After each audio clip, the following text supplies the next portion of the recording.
ملک کے سینئر سیاستدان اور وفاقی وزیر سید فخر امام صاحب موجود ہیں. ان سے جانیں گے کہ ملک میں زرعی شعبے میں جو اصلاحات لائی جا رہی ہیں ان کا کیا معاملہ ہے. ساتھ ساتھ دیگر جو ریسرچ بیس کام جاری ہے زرعی شعبے میں وہ کہاں تک پہنچا ہے اور ان کے آگے فیوچر کے پلان کیا ہیں, کیونکہ پاکستان ایک زرعی ملک ہے.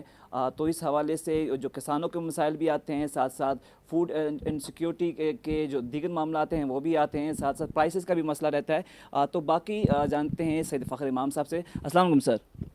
آپ کا شکریہ جی. سر, ملک ہمارا زرعی ملک ہے, لیکن آج تک جو زرعی شعبے میں ہم اتنا جو ہے وہ فوکس نہیں کر پائے, جس کی وجہ سے ہماری ایکسپورٹ بھی کم ہوتی جا رہی ہیں. اس کی بیسیکلی وجہ کیا تھی؟ جی میرا اپنا اسیسمنٹ یہ ہے کہ جی پچھلے تقریباً 20-25 سال سے زراعت کو اتنی اہمیت یا فوکس نہیں دیا گیا جو کہ ہمیں دینا چاہیے تھا اوور آل, کیونکہ ہمارا بنیادی طور تو زرعی ملک ہم کہتے ہیں, زراعت ہماری ریڑھ کی ہڈی ہے. آج بھی 19.3% جی ڈی پی ڈائریکٹلی زراعت سے اس کا تعلق ہے, اور اتنا ہی تقریباً انڈائریکٹلی, کیونکہ ہمارا تمام تر را مٹیریل تقریباً 75% صنعت کا زرعی اجناس سے ہی آتا ہے. اور پھر ہماری امپلائمنٹ جو ہے, ہمارے جو لوگ روزگار حاصل کرتے ہیں تقریباً 40% تو ڈائریکٹلی زرعی شعبے سے کرتے ہیں. اور پھر ایکسپورٹ میں بھی تقریباً 70-75% جو ہے وہ زراعت سے ہی اس کا دار و مدار ہے. تو اگر آپ دیکھیے, اور پھر فرنٹ اور بیک لنکیجز زراعت کی بہت ہے, کیونکہ جیسے میں نے کہا کہ را مٹیریل ہماری ٹیکسٹائل انڈسٹری 450-500 کے درمیان اسپننگ ملز ہیں, 1300 کے درمیان ہماری جنرنگ فیکٹریز ہیں, پھر ہماری آئل ملز ہیں جہاں سے وہ ایڈیبل آئل, اس میں بھی پہلے تو کاٹن سیڈ کا ہوتا تھا, اس سال تو کاٹن میں بدقسمتی سے ہم بہت پیچھے چلے گئے ہیں. پر بہت سے ایسے شعبے ہیں جس کا ٹوٹل دار و مدار ہے. اس کے باوجود کہ ہم ایک زرعی ملک ہیں اور ہمارے 5 جو میجر کراپس ہیں جس میں گندم 36% ہمارا رقبہ جو ہے اس کے زیر کاشت ہے. اس کے علاوہ دھان کی اس دفعہ ریکارڈ پروڈکشن ہوئی ہے, 81 lakh ton, 8.1 million ton record ہوئی. پچھلے سال 7.2 ملین ٹنز ہوئی تھی. اور مکئی میں بھی ریکارڈ پروڈکشن ہے 7.4 ملین ٹنز.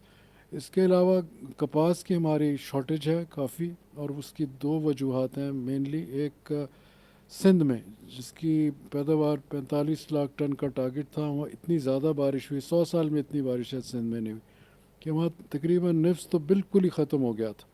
اور پنجاب میں زیادہ تر اس نے وائٹ فلائی نے بہت نقصان کیا. اس کے بعد پنک بول ورم نے, پھر ہمارے جو بیج تھا اس دفعہ اس کی جرمنیشن لو تھی, اور پھر یہ کلائمیٹ چینج, بارشیں جو آئیں ستمبر میں, اس کے بعد وہ تقریباً وائپ آؤٹ ہی ہو گیا تھا جو ہمارا نیا فلش تھا. تو ان وجوہات کی بنا پر کاٹن کی پروڈکشن کم ہوئی. کاٹن جو تھا پاکستان کا دنیا میں مانا جاتا تھا, لیکن آہستہ آہستہ وقت کے ساتھ جو اس کی ایکسپورٹ میں کمی آتی گئی. کئی وجوہات بتائیے, لیکن کیا کہیں پالیسی میں کمی رہے گی, یا اس طرح سے ہم پھر کہوں گا کہ فوکس نہیں کر پائے ایسی چیزوں پہ کہ کاٹن کی جو ایکسپورٹ تھی وہ بڑھائی جائے, اس کی جو پیداوار ہے اس میں اضافہ کیا جائے؟ کاٹن کی پیداوار میں ہم نے وہ فیصلے نہیں کیے جب دوسرے ممالک نے کیے. 1992 میں آپ چلے جائیں, آج سے 30 سال پہلے پاکستان کی پروڈکشن جو تھی 12.8 ملین بیلز کی تھی, اور انڈیا کی اس وقت 11 ملین بیلز کی تھی. 98 میں ہمارے پاس بھی وہ لوگ آئے تھے کہ آپ یہ جو جی ایم او کاٹن ہے اس کا جین آپ اڈیپٹ کر لیں. ہم نے نہیں کیا, جو بھی وجوہات نہیں, اس دن سے لے کر آج تک نہیں کیا. ویسے تو یہاں آ گیا تھا جب وہ وہاں اس کی وائٹیلٹی ختم ہو گئی تھی 10 سال کے بعد.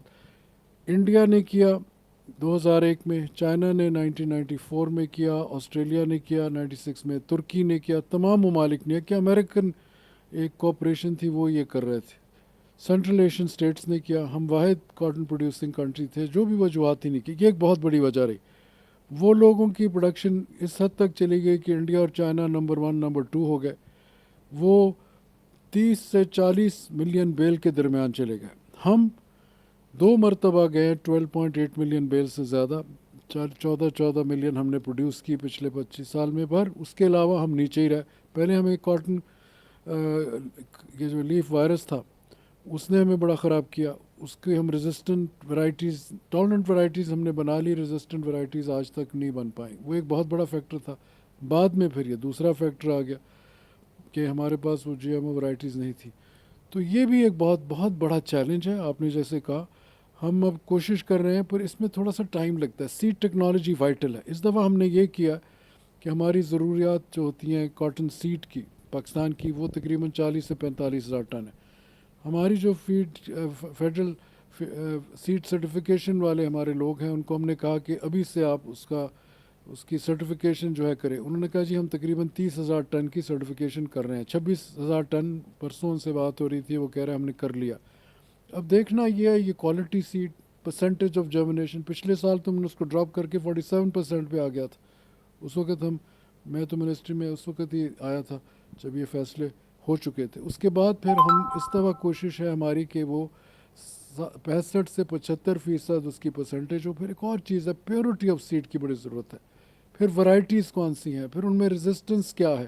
یہ فنڈامنٹل چیزیں ہیں جس سے seed quality, seed purity, seed کی وائبلٹی, اس کا بہت افیکٹ ہوتا ہے. پھر بعد میں اس کا جو ہوتا ہے کہ آپ نے اس کے ویڈس کی کیسے کنٹرول کیا, آپ نے پھر اس کے ساتھ سپریز جو مختلف اوقات پہ آتے ہیں, جیسے میں نے کہا یہ 2 کا زیادہ افیکٹ ہے.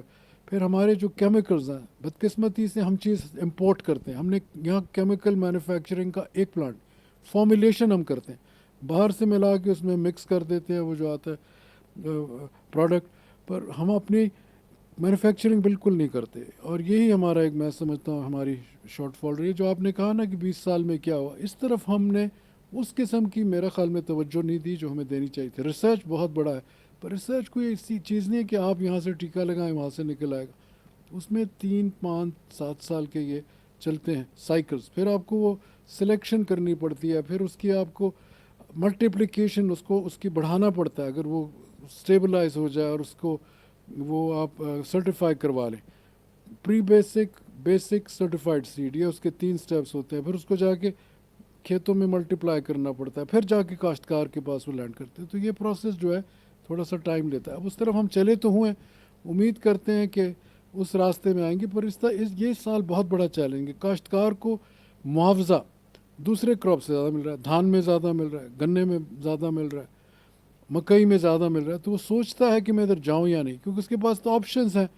پر ملک کی سطح پر فائدہ, کمپیریٹیو ایڈوانٹیج, میں سمجھتا ہوں کمپیٹیٹیو ایڈوانٹیج جو ہمیں کپاس دیتا ہے شاید یہ دوسرے فصل نہیں دیتے. ٹڈی دل نے فصلوں کو کافی نقصان پہنچایا. آپ کے سامنے کی بات ہے کہ آپ جب منسٹری میں آئی آپ کے لیے چیلنج تھا. NDMA نے ساتھ کافی اقدامات کیے, لیکن فصلوں کے حوالے سے دیکھیں وہ ٹڈی دل نے کافی نقصان پہنچایا. اب آگے اگر یہ مسئلہ کریٹ ہوتا ہے تو آپ کی منسٹری اس چیز کے لیے ریڈی ہے کہ پچھلی دفعہ بہت نقصان ہو گیا تھا, اس دفعہ ہم پہلے ہی سے ایسے اقدامات لیے جائیں تاکہ اسے بچا جا سکے؟ جی کچھ تو یقیناً نقصان ہوا تھا پر اتنا نہیں ہوا, کیونکہ ہم نے جو مانگے تھے 8 یا 9 اضلاع یہ سندھ میں افیکٹڈ تھے, پنجاب میں بھی کوئی 11 12 اضلاع تھے. سب سے زیادہ تو اس کا اسپریڈ تھا بلوچستان میں. تقریباً تمام تر علاقے میں